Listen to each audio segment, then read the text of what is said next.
And so the whole idea is they're supposed to get a certificate within 3 years, so then they can go get a job. Yeah, but also it's not dead end for those who want to go afterwards to university. So from the vocational school, they still get this middle high education, and from that they can still go to university. Yes. So some people are still continuing in university, and it's totally possible.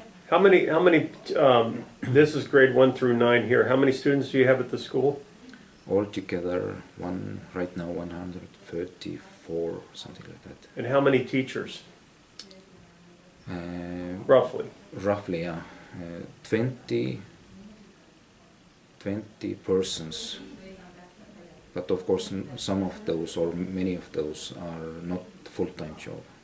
Part-time. Part-time jobs, yes. So, is it difficult to find teachers out here? Because I heard in Tallinn it's getting tough to find teachers in general. Yes, overall it's tough. Okay, so what do you? I've asked some people different reasons and gotten some different answers. But why? What do you think's going on? Why are students not getting involved in going into teaching? Well, because in Finland it's a different. Yeah. It's a different ball game over there. Probably there are many things what's going on.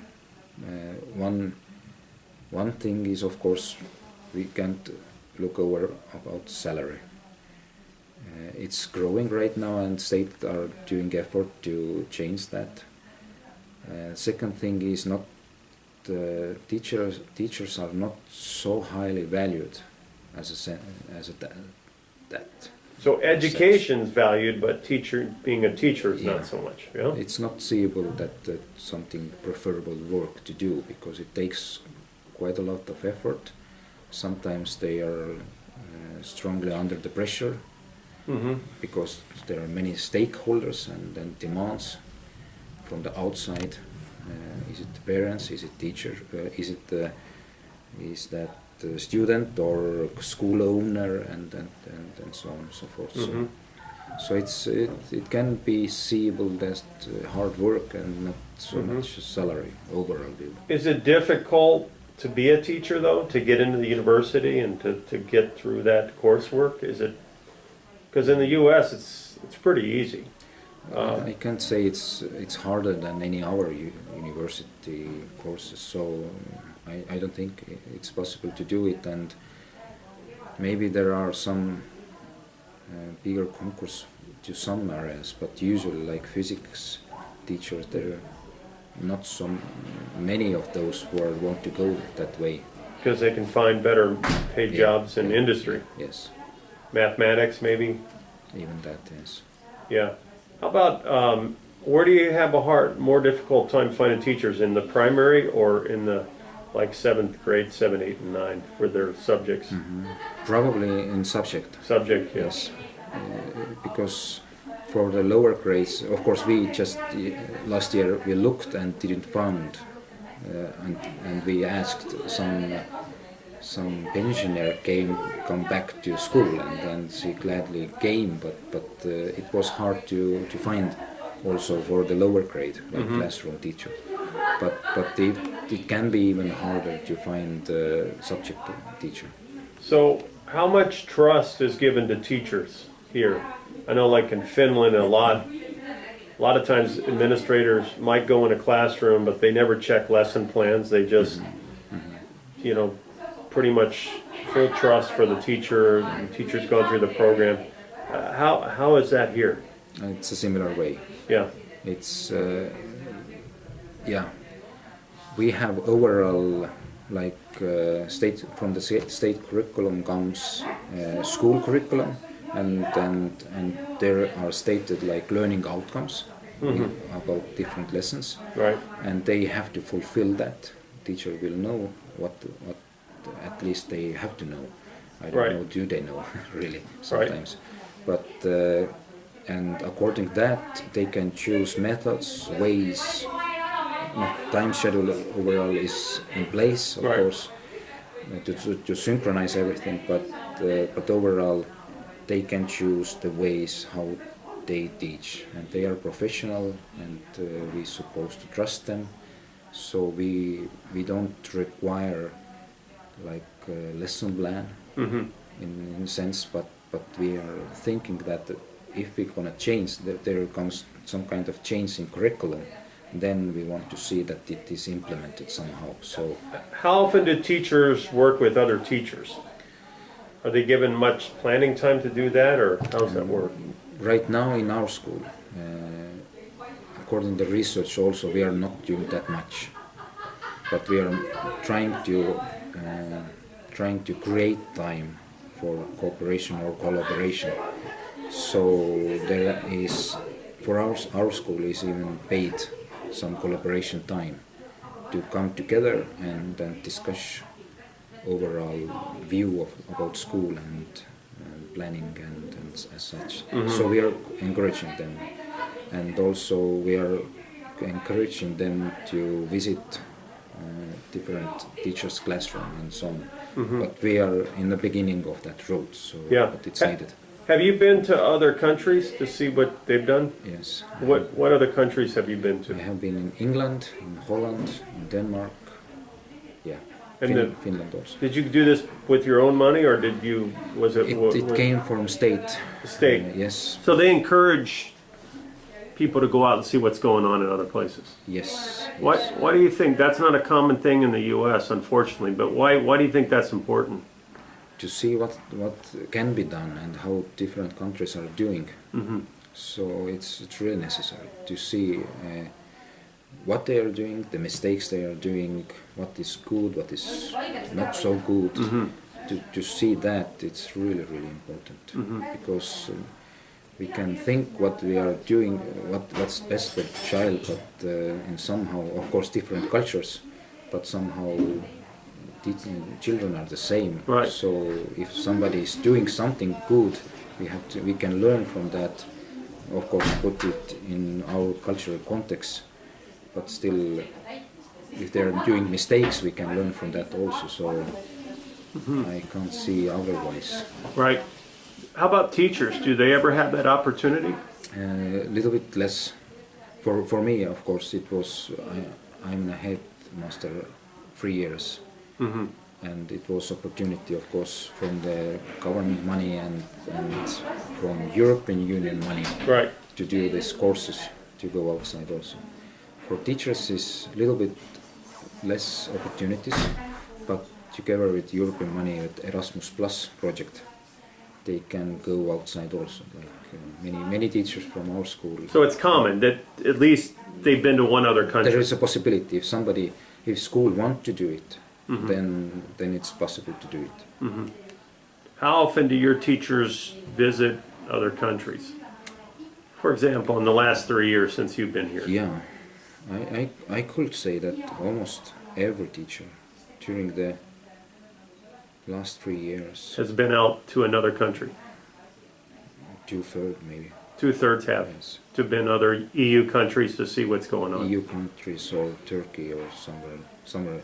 Not every, because it's involved not only teacher education, but mostly like going together with students. So it's a student replacement program or something like that. But they can see But they other can see. classrooms and Yes. pedagogy and that Yes. sort of thing. Yeah. Yeah. Okay. And how many days a year do the students go to school here? Do you know? How many days? Yeah. What's the Yeah. amount of? From grades 1 to 8, it's 185 compulsory days, and from the grade 9, because they are doing state exams, Yeah. it's 175 days. So it's less, Less but then they have the exams. exams and preparation time for exams. And How long are the exams? exams, there are 3 exams. How many days Yeah, for exams? A week or 2 weeks or 2 weeks. 2 weeks is Something like exam? that. Exam times. So if you add that, it's about 185. Yes, of Right. course. So it's close. Yeah. All right. So it's roughly where the U.S. is. We're going to go through the schedule here in a minute, but I noticed that you have physics in 7th grade, chemistry in 8th grade, Yes. and they're still getting biology too. In 7th Yes. grade, is that right? Biology in 7th grade? Yes, biology in 7th grade. Two classes? Biology is one class. And two classes of physics in 7th grade. Yes. And then in 8th grade, how much science are they getting? 2 classes for physics and 2 classes for chemistry. And what about anything else, or that's and, it? And also you can say geography. Geography. Is Two classes of two- that. 2 classes per week. And what about And biology is also biology in the in 8th grade? 8th grade. How about 9th grade? How much science are they getting? 9th grade is two lessons per week physics, 2 lessons per week biology, 1 lesson per week geography, and 2 lessons per week chemistry. Chemistry. So heavy science. In that sense, yes. Yeah. And do you think in the U.S. that would be unheard of? Do you think that's important to give kids a lot of science early on? Yeah, I think it's important. Of course, the content it's quite heavy, and probably it can be a little bit less. Not everything what they have to learn. It's not necessary to learn in that age. What I see. But that's the it's curriculum. Yeah, that's a state curriculum, and we can improvise a little bit in that, but not too much. Is the physics teacher also the math teacher? No, It's a different, teacher for us. Yes. okay. And before I look at the schedule, are a lot of the teachers here part-timers? For us, there are 5 out of 20 or 6 out of 20 are part-time teachers.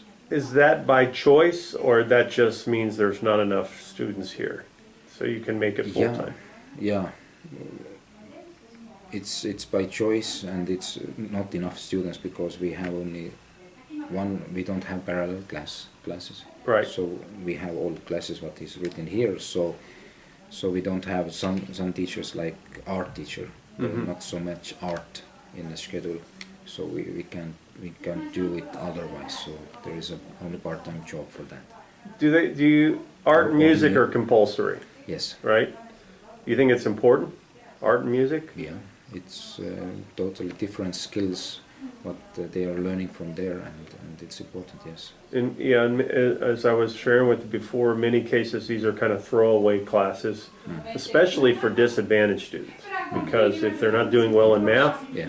they get rid of, they don't allow them to take art or music. They have to double up on math or double up on reading.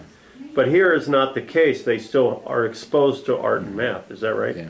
Yeah. They wouldn't take them out of another class and. Yes. For us, what we are saying, probably it's overall view for state curriculum also, but as we see here in school, we are not teaching children to know one lesson or subject. We are preparing them for life. So to prepare them for life, they have to cover. They're supposed to be covered with every angle. It's like motorical skills or art skills, or so the doors must be open for them to choose what they want to. Do they want to go art side, or do they want to be engineers or whatever? So, They also have home economics here. yes. How many times are they getting that? It's a little bit less, but on 8th grade, of course, now in this year we just started as a separate subject on the 8th grade. But overall, it's combined or integrated into the different subjects. So they're not getting a specific home Yes. economics class. Yes. But from we can ask from teacher, but there is certainly something, because it's a general understanding. So we are trying to find a way to put more emphasis for that. But right now we found a place together with compulsory subject to put it on the 8th grade. But Only it's in the 8th grade right now. right now. But Yeah. it's not only home economics. Yes, They but they learn how to cook and things like that, or is yeah, that? Okay, in that sense, there are different kind of subject to learn how to cook or Right. knit or So what to is work that wood. called here? It's this work and Do you teach that here at yes, class? yes. Almost every class can have it. Yes, Right, one period a week. one or two periods a week. Uh-huh. Yeah, So if it's in the schedule, somebody must think it's important, yeah. right? Of course. Why do you think it's important? Again, to give this necessary skill to be after the 9th grade, they can be themselves, Right. to do something with their hands and All right. So I just wanted to go over this schedule.